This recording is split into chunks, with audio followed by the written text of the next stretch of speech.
बचपन में ये खेल तो आपने भी खेला होगा। कभी टीचर, कभी डॉक्टर, तो कभी मम्मी पापा बनने वाला। मेरा भी ये सबसे फेवरेट गेम हुआ करता था। खेल में मैं अक्सर पापा भी बनती। मम्मी अपने एक दुपट्टे से धोती बनाती और दूसरे से पगड़ी।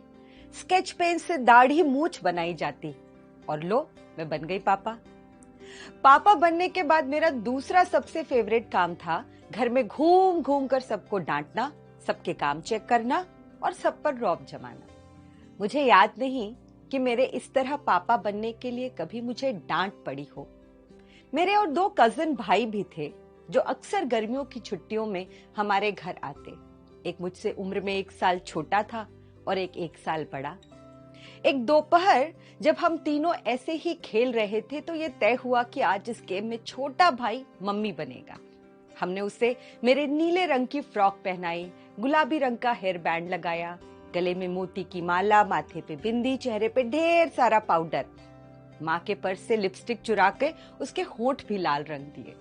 बस लो, हो गया मेरा भाई तैयार मम्मी बनके। उसकी पैंट शर्ट पहनकर और स्केच पेन से दाढ़ी मूछें बनाकर मैं भी पापा बन गई थी। दोपहर का समय था। हालांकि हम शोर नहीं मचा रहे थे, लेकिन हमारी दबी हुई खिलखिलाहट की आवाज ताऊ जी के कमरे में पहुंच गई और वो तगादा करने आ पहुंचे। वो जैसे ही कमरे में आए, सबसे पहले उनकी नजर नीली फ्रॉक पहने और चेहरे पे ढेर सारा मेकअप पोते मेरे भाई पे पड़ी। भाई को लड़कियों की तरह सजा देख वो गुस्से से लाल पीले हो गए। वो आगे बढ़े और एक झन्नाटेदार तमाचा भाई के गाल पर पड़ा। डांट कर बोले, ये क्या पहन रखा है? मुंह पे क्या पोता है? तू जनाना है क्या? उस दिन हमें डांट नहीं पड़ी थी, हमें शर्मिंदा किया गया था। उस दिन हम दोनों को एक बात समझ में आई। लड़की होना, लड़कियों की तरह दिखना, लड़कियों की तरह कपड़े पहनना, हरकतें करना, ये सब शर्मिंदगी की बात है। लड़कियां पापा जैसी हो सकती हैं, लेकिन लड़के मम्मी जैसे नहीं हो सकते। लड़कपन में सीखा वो सबक हमारे अवचेतन में बैठ गया। बड़ा होकर मेरा भाई ठेठ मर्द बना और मैं टिपिकल औरत। एक अमेरिकन एक्टर और सिंगर हैं हावियर मुनोज। वो कहते हैं कि मैं लड़का बनकर पैदा हुआ, लेकिन मेरा व्यवहार लड़कों जैसा नहीं था। मुझे अपनी क्लास की लड़कियों से बातें करना, उनके साथ बैठना, खेलना बहुत पसंद था।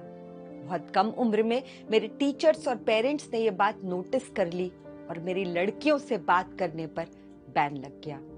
मैं अपने आसपास देखती हूँ, छोटे बच्चों के बीच भी जेंडर बाइनरी कितनी ऊंची है। छोटी लड़कियां तो फिर भी लड़कों की तरह लड़कों के साथ खेल लेती हैं, लेकिन अगर लड़के लड़कियों के साथ खेलना चाहे, उनके जैसा व्यवहार करें, तो उनके हिस्से आती है शर्म और आइसोलेशन। ये तो लड़कियों के साथ खेलता है, ये तो लड़कियों से बातें करता है, ये तो लड़की जैसा है। ये लड़की जैसा होना कितने शर्म की बात है।